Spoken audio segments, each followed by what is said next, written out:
Welcome to the UpNext AI podcast. It's Thursday, May 28th, 2026, and here's what matters in AI today. We start with Meta, which according to TechCrunch has officially launched subscription plans for Instagram, Facebook, and WhatsApp worldwide. This is bigger than just a few paid features. It's Meta taking apps that already operate at global scale and turning them into a more layered consumer business, with subscriptions sitting alongside advertising. TechCrunch reports that Instagram Plus and Facebook Plus are priced at $3.99 per month. WhatsApp Plus is $2.99. And Meta is also testing broader offerings under a new subscription umbrella called Meta One. What matters for AI is where this goes next. Meta says more offerings are coming, including AI plans. In the details reported by TechCrunch, Meta One Plus is listed at $7.99 a month, and Meta One Premium at $19.99, with the pricier tier unlocking more capacity for higher compute queries. Meta AI stays free for casual use, but the company is clearly sketching the same playbook we've seen elsewhere. Free access at the base layer, then paid tiers for heavier usage, deeper reasoning, and more generation.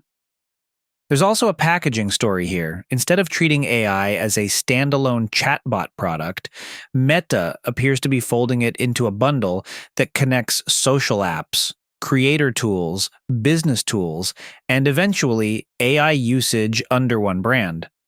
That makes this less about a single feature launch and more about how a major platform wants to monetize AI inside products people already use every day. So the headline is straightforward. Meta has launched paid subscriptions across Instagram, Facebook, and WhatsApp globally. And it says more Meta One offerings are on the way, including AI-focused plans. Next, the search shift keeps getting more concrete. TechCrunch says Google I/O made it official. AI-generated answers are now front and center in search, and most brands have almost no visibility into how AI is describing them to customers. That may sound like a marketing story, but it's really a platform power story. For years, whole businesses were built around ranking in the traditional list of links. If AI answers become the main interface, then the question changes from how do I rank to how am I being summarized, cited, or skipped by the model? TechCrunch frames this as a pretty significant rules change for anyone who built around classic SEO, and that feels right. The search page is no longer just a directory. It's becoming an answer engine with its own interpretation layer sitting between companies and users. The practical takeaway is that discoverability is shifting from pure link placement to representation inside AI-generated responses. And right now, according to that reporting, many brands still lack clear visibility into that process. So even without a brand new model announcement, this is one of the more important AI stories in the market. Google is turning AI answers into the front door of search. And that changes how information gets surfaced online. For research, we're using a review of the GPT-4 technical report from Free Code Camp as a useful plain English reset on what actually changed when GPT-4 arrived. The key point is not that GPT-4 was simply a stronger language model. The review argues that GPT-4 marked a shift from an experimental model era into a deployment era. The emphasis moved beyond benchmark chasing toward reliability, safety, multimodal inputs, and operating these systems in the real world. The provided package gives us only one explicit hard fact: that the review references 3 papers, so we should keep this high level. But even at that level, the framing is useful. GPT-4 is presented less as a reveal of every architectural detail and more as a case study in how frontier AI started being discussed differently. Less open about internals, more focused on capabilities, evaluations, safety work, and deployment considerations. That distinction matters. Once models are used by millions of people, the conversation changes.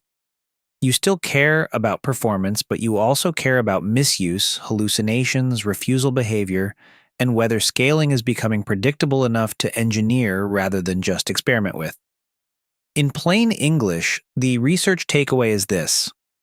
GPT-4 helped define the moment when large models stopped looking like isolated lab breakthroughs and started looking like infrastructure.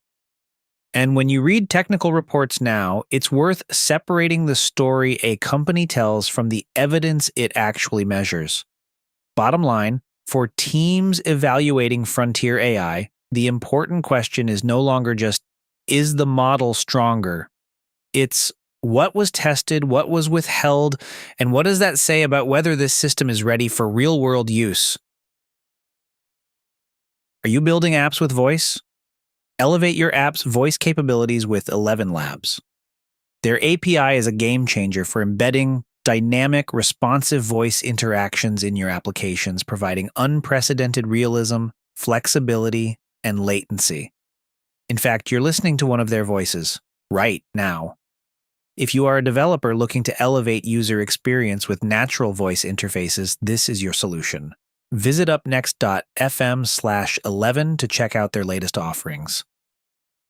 A new market read from Simon Willison says Anthropic and OpenAI may have found product-market fit.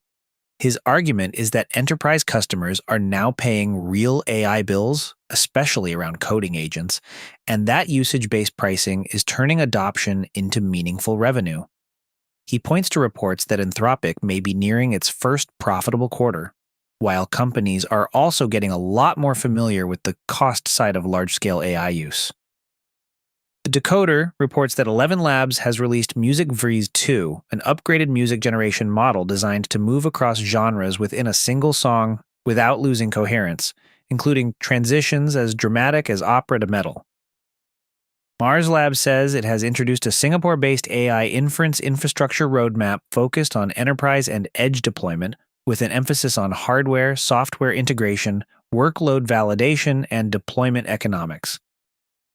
And Ruanyun Edai Technology says it is developing a platform called YeeZo aimed at more cost-efficient AI content production, turning scripts and outlines into storyboards, scene plans, and production-ready prompts for creator, education, and short drama use cases. Before we wrap up, a quick note. This podcast is generated with the assistance of AI and is intended for informational purposes only.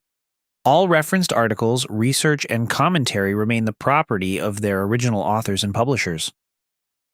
If you enjoyed this episode, don't forget to subscribe, rate, and leave us a review. And that's your briefing for today. Full source links are in the episode notes, and we'll be back tomorrow with What's Up Next.